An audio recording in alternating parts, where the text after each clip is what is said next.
All right, friend, let's debate.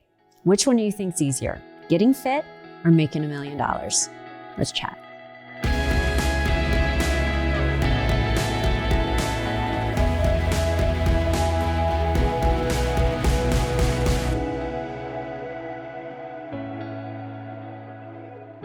All right, let's do it. Yeah. All right, what are we talking about today? What came first, the chicken or the egg? Practically, that's what comes to mind when I think of the topic. Oh yeah, that's good Not perspective exactly. there. That's, for some reason, that's what pops up in my head. But no, what's the topic? What are we talking about? We are talking about if it is easier to get fit or make $1 million. Or become a millionaire. What's the Dr. Evil laugh? What is that? Austin Powers. I'm aging myself.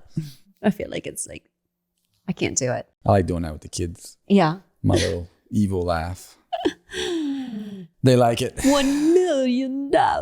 Yeah, but when I hear that, I think about, I don't know, for some reason I think about chicken and egg. I don't know what comes first, chicken or the egg. Yeah. First off, I think it's how you frame it because first off, fitness is a little vague. Like millionaire, become a millionaire is, or make $1 million or become a millionaire is pretty specific. It's a goal, like it's fixed. Mm-hmm. Like I can see that, so you can talk to it. To be fit is in the eyes of the beholder, so that's a moving target. That's a perspective. I didn't so think that about would be that. that would come from my frame on what fit is. Mm-hmm. You see what I'm saying? Yeah. And are we talking about, from a human anatomy perspective, what, based off of biology is deemed to be the healthiest level of body fat percentage and muscle percentage on a human frame, be it male or female? Like, what are we talking about here? Most people aren't talking about that. Yeah, it's what filter you run. There's a lot of perspective that comes into play. But then I do think when it comes to fitness that a lot of people do have a similar perspective of what they think optimal fitness and health looks like. They just may struggle in the belief that they can do it or that they want it even. 100%. And easy is relative too. What's easier, to get fit or make $1 million? Well, we've done both. And I can tell you, neither are easy. Both take intense pushes. If it was easy, everybody would be doing it. Yeah.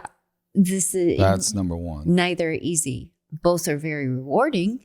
Well, Both take extreme amounts of desire, discipline, consistency, skill set, skills you don't possess a lot of times, skills that you have to build.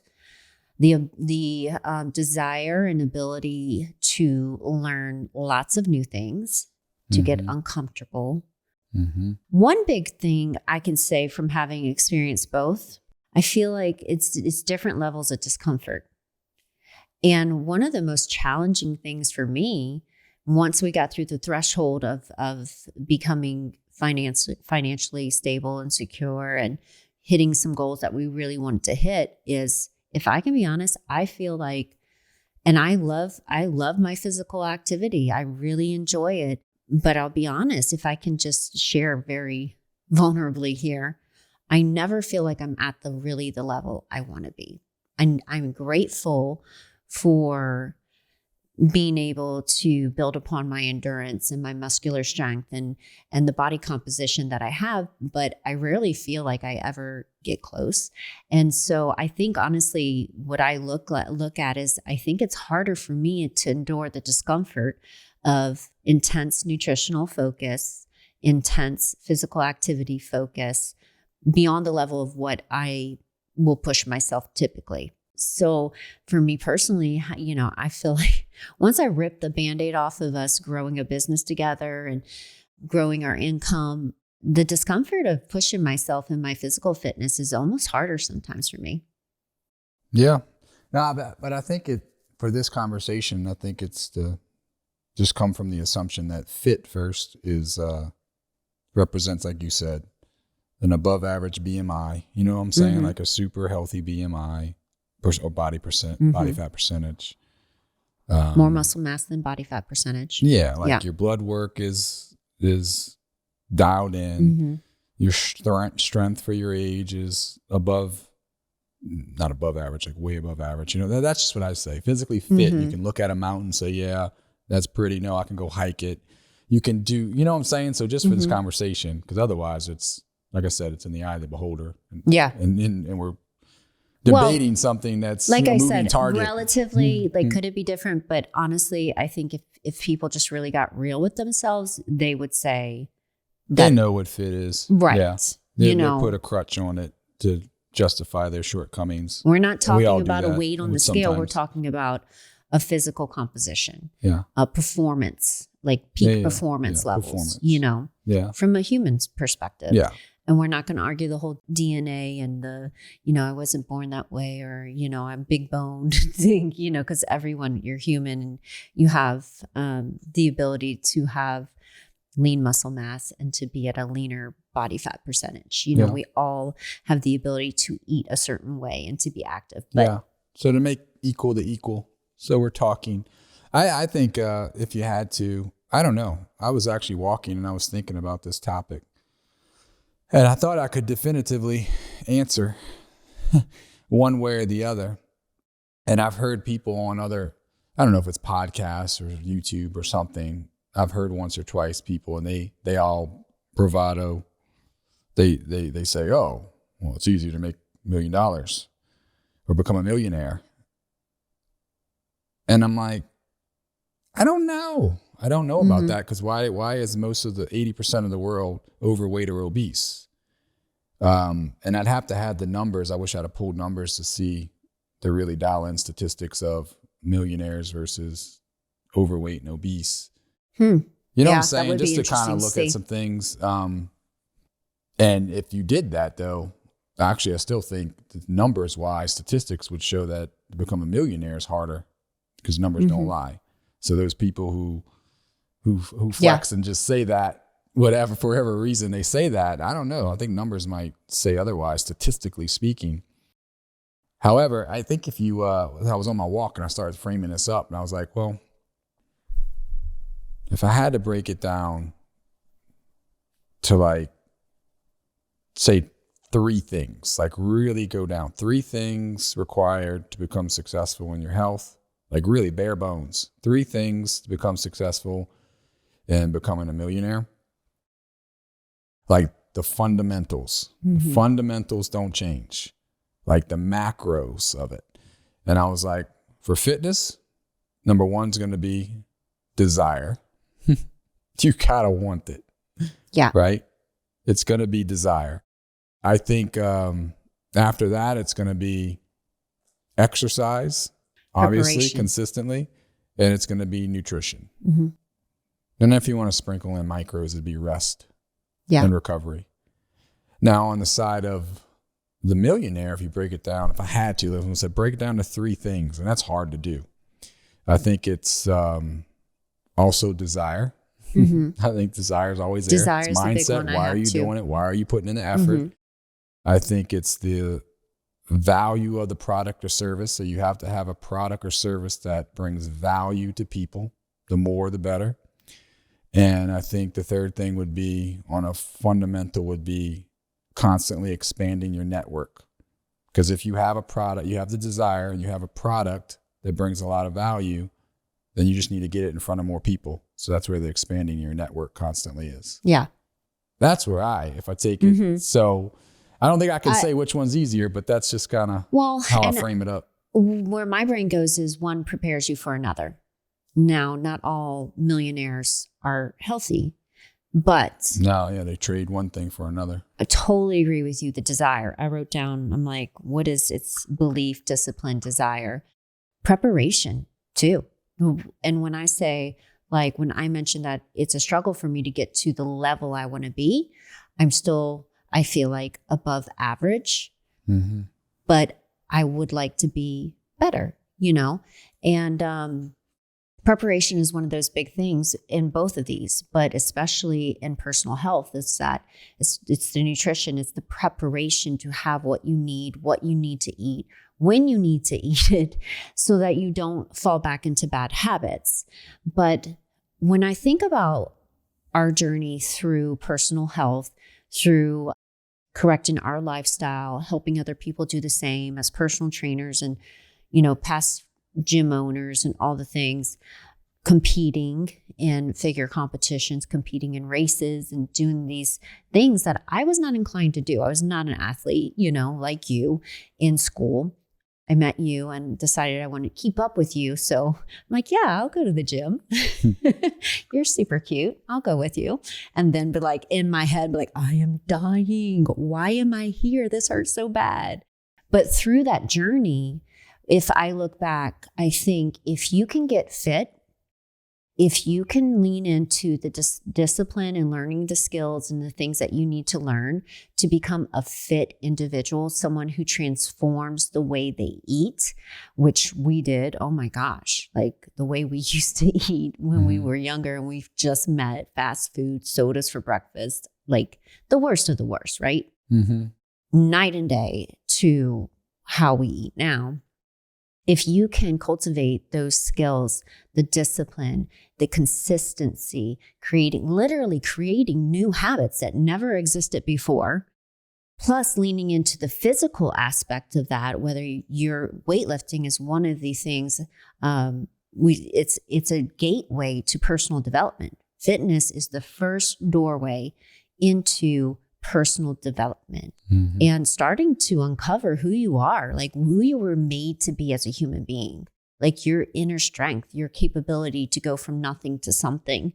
If an individual that goes through that kind of walk of transforming their health takes time to notice what they have accomplished, what they have learned, I firmly believe that those individuals can be very powerful in business and in life and find a vehicle to become a millionaire if they decide to take the skill sets that they've cultivated in that walk and transfer it to another.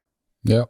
There's nothing like being under heavy weight or committing to running to 13 miles and friends that do more, but something about that and being under that kind of physical pressure, mental pressure too, really it makes you realize what you're made of, honestly.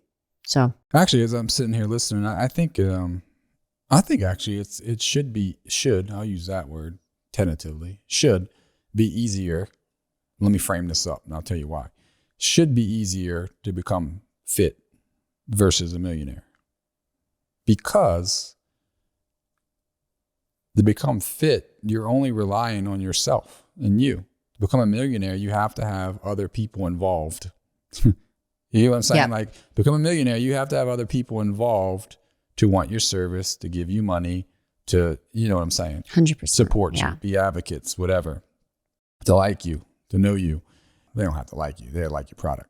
But fitness, that's all on you. Buck stops with you. True. The buck stops with you. Yep. So I'd have to say, because I'm a firm believer that you're in control. Focus on what you can control, or I try and always bring myself back to that. Is focus on what you can control. And for your fitness, it's all on you.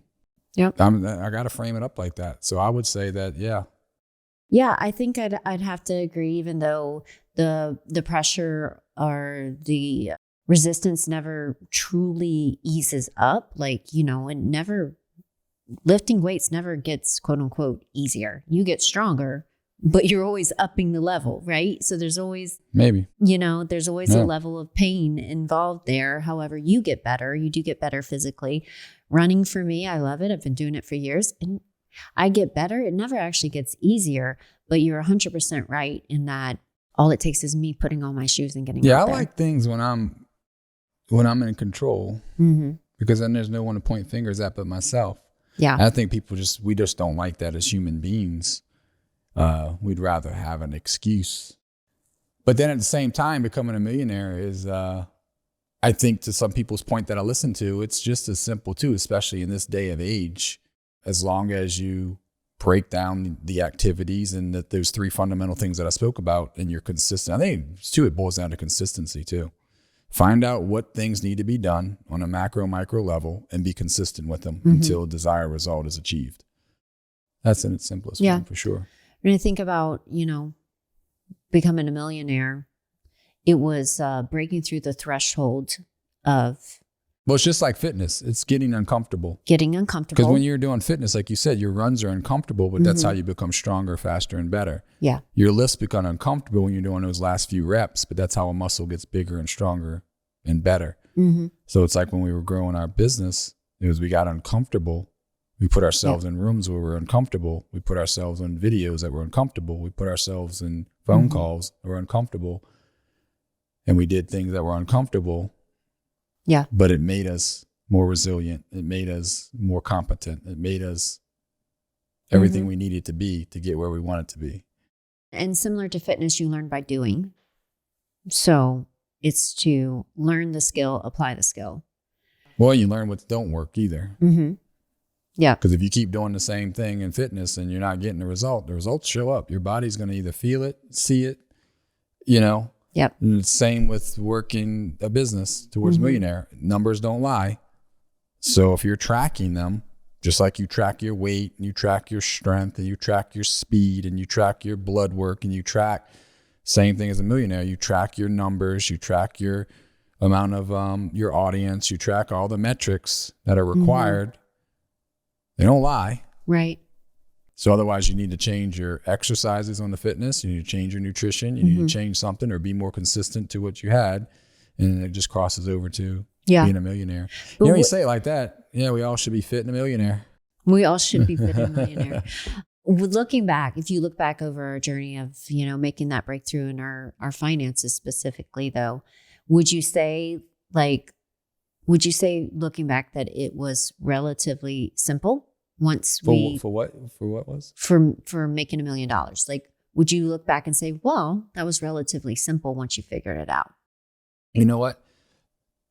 The hardest part was catching traction. It was gaining momentum. It's just like the fitness. As we're sitting there talking to it, I'm kind of like, it's the same thing. It's just creating momentum. So it's like a nutrition program. Once you create habits and you create momentum, because it's hard, even when we get off a little bit. It's hard to get, like me, I've had shoulder issues, really messing my system up, my flow and my mental. And it's hard to get back to create the momentum. But once I have momentum going and I know the power of it. So to your point though, is the hardest part was getting the momentum. Yeah.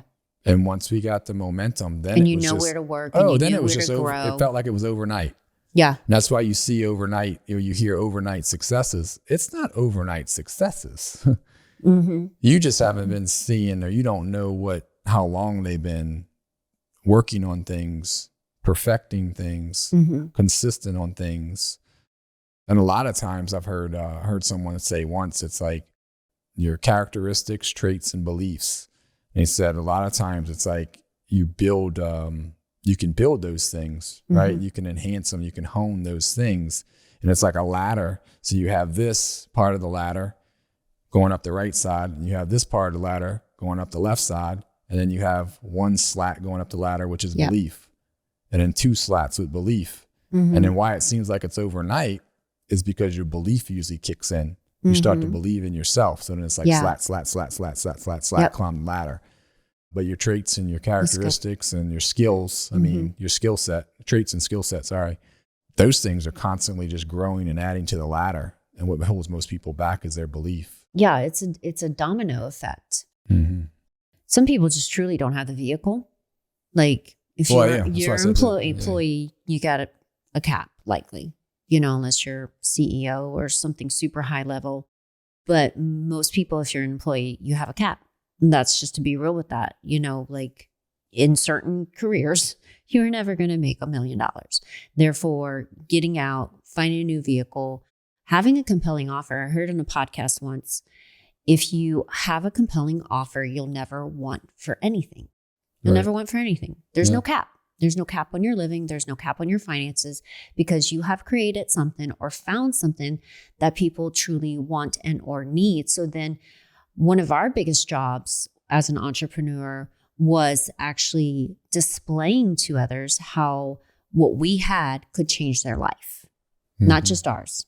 It was through personally modeling. And that's the one way I think that fitness really helped us set us up strong, is because we knew we couldn't show other people that they could get healthy if we couldn't do it ourselves, right? You Yeah. know? So we had to be that compelling offer within an offer too, and learn how to get that out there to people on a regular basis in a message that said, hey, we have what you need. We know what you're looking for. We have what you need. And then putting the team together and the systems and the training to do so. And I think back to your point about the fitness being the gateway, or I forgot how you said it, the doorway to all personal development. And then I think it goes back to how I led with you being in control. Think about you being in control of your fitness. That's going to make you have more energy. You're going to be stronger. You're going to, you know what I'm saying? You're going to have more confidence in yourself because you did it. Like, you were responsible. Yeah. Like you started and you saw it all the way through the end. So then you start to build confidence within yourself. You start to trust yourself. Yeah. Because a lot of times we don't trust ourselves. Like you used to start, you said on a former podcast about how you would start things, but you didn't finish them. You were a good fire starter, but didn't have the follow through. So then you start to have distrust with yourself and belief in yourself. That you can't finish things. So that's going to, move into you growing your business too. That lack of belief in yourself, that lack of trust in yourself, that hey, maybe I don't make this investment in this course because I don't believe in myself of being to finish anything. Because look, I can't even finish a freaking nutrition program or see it through every day. Or I can't even show up to the gym consistently like I said I was on New Year's. So you start to distrust yourself. You start to have limited belief in yourself. So then that's going to definitely affect you moving with your business every time. Yeah. Both excelling in your health. And people don't see it though. Yeah. You get the veil's just so heavily over their eyes and you don't see it, how it's affecting you. I know personally when I'm not operating, whether it's an injury, whatever it is, boohoo, I could have still freaking crushed my legs, but I'll be totally authentic or transparent. I let the boohoo mental set, if that little bit of all or nothing came creeping in a little bit. And I was like, damn it, I'm not going to do legs twice a week hard if I can't go all the way hard with it. Yeah. But we all do that. And we make these little pity excuses and crutches. And they add up. Yes. I'm getting on a rant now. Sorry. No, I like the rants, but I think you're hitting on a great point. Both require endurance. Are we still on the same subject? Yeah. All right. We're on the topic. Yeah, I think so. Good check. Good pulse check. Both excelling in your health and making $1 million require endurance, because both are things that people could have and should have. But what happens after the motivation falls? What after the whole dreamy-eyed, I'm going to do this and accomplish this fades away, is the endurance to continue showing up every day, being willing to make the little steps that amount to big leaps over time. Here's the thing about health, and I'll agree with you that excelling in your health is easier too. One, because all it takes is you. But also, people do not realize how quick you can get healthy in a healthy way. Your body was made to thrive in physical activity with optimal nutrition. Like, depending on where your body's at, even someone that is 100 pounds overweight, 150 pounds overweight, like we've seen, right? Yeah, firsthand, yep. We've been a part of creating incredible transformations in short amount of time for people that we thought, like, this is going to take years and years and years. Nope. Because when the body is put in an optimal state of sleep, activity, nutrition, watch it go. Yeah. Watch it go. Yeah. Now, I will not tell you, I will not tell anyone that they can make $1 million in 4 weeks or 6 weeks or 3 months or 7 months or even 8 months. But I will tell someone that you can radically change your health in 4 weeks. You can radically change your health in 4 months, in 2 months, depending on where you're starting at. You can radically change your health. We've seen it so many times. You can't radically, I can't do that. You're going to have to keep showing up and keep showing up and keep showing up. And it'll be worth it to make the finances you deserve. But it's going to take more time. Yeah. So I don't think we definitively decided which one's easier. I think it's nutrition personally. If Health. I had to vote, I had a gun to my head because you're the only one responsible for the results. You don't have to rely on no one else. And I don't care how much money you have. Maybe it requires buying the cheapest I have to say food. But I do think that both require, or I will to encourage people say that I've noticed with both, because we've been successful in both of these categories, is the hardest thing is creating a momentum. Mm-hmm. The hardest thing is creating momentum. Once you create the momentum, it'll seem like it's easy. Both of them. Yep. You won't be able to stop winning. You'll be like, I don't know why I didn't start sooner. Yeah. Yeah. Amen. All right, friends, that's a wrap. I hope you enjoyed. Remember that you deserve to live the life you desire. So go out and create your new American dream.